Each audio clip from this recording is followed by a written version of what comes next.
মরমরি students, আজ আমি পড়িম class 10 math chapter number 12 বৃত্ত সম্বন্ধ নিয়ে খালি। তো স্টুডেন্টস অনুসরণী 12.2 1 নম্বর 2 নম্বর আমি অঙ্ক কৰিছো। আজি আমি তোমালোকক 3 নম্বৰটো কৰি দিম। 3 নম্বৰ অঙ্কত কি কৈছে চাবা। এটা ঘড়ীৰ মিনিটৰ কাঁটাডালৰ দৈৰ্ঘ্য 14 সেন্টিমিটাৰ। 5 মিনিটত ঘড়ীৰ কাঁটাডালৰ দ্বাৰা ঘূৰণৰ কালি নিৰ্ণয় কৰা। মানে 5 মিনিট ঘূৰাৰ পিছত কিমান মানে কালি হ'ব সেইটো আমাক কি উলিয়াব লাগে। তো চাবা স্টুডেন্টস, ঘড়ীত কিমান ডিগ্ৰী কোণ আছে সেইটো তোমালোকক বুজাই দিম চাবা।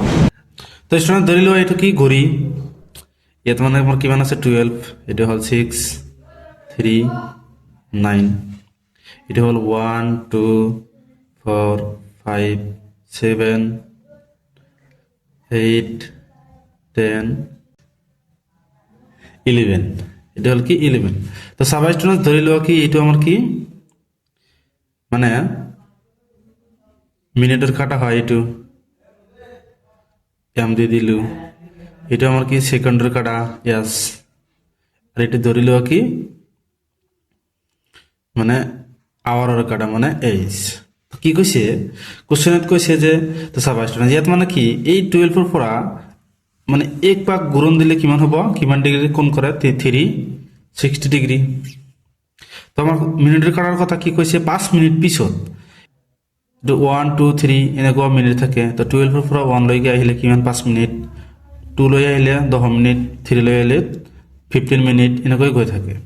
কিমান কিমান মিনিট আছে টোটাল 60 মিনিট, মানে 60 মিনিট থাকে। যেনেকৈ ধৰি লও এই কাটাডাল কি ইয়াত আছে, তেনেহলে ইয়াত যদি আহে এই ফৰত যদি আহে তেনেহলে 5 মিনিট হল। 5 মিনিট হলে ইয়াত কিমান ডিগ্রি কোণ কৰিব চাবা। ইয়াত 1 2 3 4 5 মানে কিমান ডিগ্রি টোটাল আমি কিমান ডিগ্রি জানো 360 ডিগ্রি। তো চাবা স্টুডেন্ট ইয়াত মানে কিমান ডিগ্রি কোণ আছে 360 ডিগ্রি, আর মিনিট কিমান আছে 60 মিনিট জানো আমি 60 মিনিট। তেনেহলে এই দুটো আমি কাটাকাটি কৰিম 0 6 এর 36 ভাগ করলাম কিমান জানো 6, তাহলে কিমান ডিগ্রি পালো 6 ডিগ্রি। তেনেহলে এই দুটো কাটার মাজত কিমান ডিগ্রি আছে 6 ডিগ্রি আছে। তেনেহলে পাঁচটার মাজত কিমান ডিগ্রি থাকিব 5 × 6 ডিগ্রি ইজিক্যাল টু 30 ডিগ্রি। কিমান ডিগ্রি হ'ব 30 ডিগ্রি। ইয়াৰ পৰা লৈকে 30 ডিগ্ৰি, ইয়াৰ পৰা লৈকে কি 60 ডিগ্ৰি, ইয়াৰ পৰা মানে কিমান হ'ব 90 ডিগ্রি, ইয়ালৈকে কিমান হ'ব 80 ডিগ্রি, ইয়ালৈকে 270 ডিগ্রি, এবং ইয়াত কিমান হ'ব 0 ডিগ্রি বা 360 ডিগ্রি। তেনেহলে যদি কাটাটো ইয়াত থাকে, ইয়াৰ পৰা যদি ইয়াত আহে তেনেহলে ইয়াত কিমান ডিগ্ৰি কোণ কৰিব 30 ডিগ্রি বা 30 ডিগ্রি। তেনেহলে আমি থিতা কিমান পালো, ইয়াত কিমান ডিগ্রি হ'ব থিতা ইজিক্যাল টু আমি কিমান জানো 30 ডিগ্রি। আৰু এই কাটাৰ দৈৰ্ঘ্য আমাক কিমান কৈছে 14 সেন্টিমিটাৰ।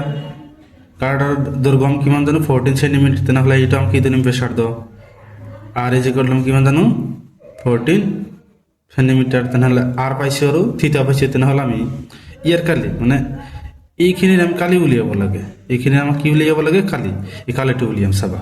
ইয়াত তোমালোকে নাম যিকোনো নাম দিয়া, এইটো ও দিয়া এ বি দিয়া, আমরা ও এ বি এখানে কি কালি উলিয়াব লাগে। তো চাবা এ থেকে ও এ বির কালি আমি কি জানো থিটা ডিভাইড বাই 360 ডিগ্রি ইন্টু পাই আর স্কয়ার। তো এটা কি ফর্মুলা, তেনেহলে থিটা মানে আমি কিমান জানো 30 ডিগ্রি ডিভাইড বাই 360 ডিগ্রি ইন্টু পাই মানে আমি কিমান জানো 22 ডিভাইড বাই 7 ইন্টু আর মানে আমি কিমান জানো 14 টু কিমান ডাবল হ'ব। তো চাবা 0 আর 0 ক্যান্সেল করি পারো। তাৰপিছত আমি 3 ৰে ইয়াক ডিভাইড কৰলাম কিমান জানো 12, তাৰপিছত 7 রে ইয়াক আমি ডিভাইড করলাম কিমান জানো 2। তেনেহলে আমাক কিমান থাকে 1 ডিভাইড বাই 12 ইন্টু 22 ইন্টু 2 ইন্টু 14 থাকে। তাৰপিছত আমি এইটোৰে ইয়াক আমি ডিভাইড কৰিব পাৰো 6, তাৰপিছত ইয়াক আমি 2 ৰে ডিভাইড কৰিব পাৰো 3, ইয়াক আমি 2 ৰে ডিভাইড কৰিলে কিমান পাওঁ 7। তেনেহলে কিমান থাকে 22 ইন্টু 7/3 থাকে। তো স্টুডেন্টস ইয়াত আমার কি হব সেন্টিমিটার স্কোয়ার হব, যেহেতু আমার কি সেন্টিমিটার আছে আমি কি কৈছো কালি সদায় বর্গর হয়। তাৰপিছত এই দুটা পূরণ করে দিয়া 7 2 গুণ 14 4 হাজার থাকে 1, 7 2 গুণ 14 রেখে 15/3 সেন্টিমিটার স্কোয়ার। এটি আমার কি হবা উত্তর। এইখানে খালি আমার কিমান হবা 154/3 সেন্টিমিটার স্কোয়ার। এটি হবো আমার কি অ্যান্সার। তো স্টুডেন্টস এলাকা করিবলগীয়া আছে স্টুডেন্টস, ভিডিওটি ভালো লাগলে চ্যানেলটি সাবস্ক্রাইব করে দিবা। Thank you students.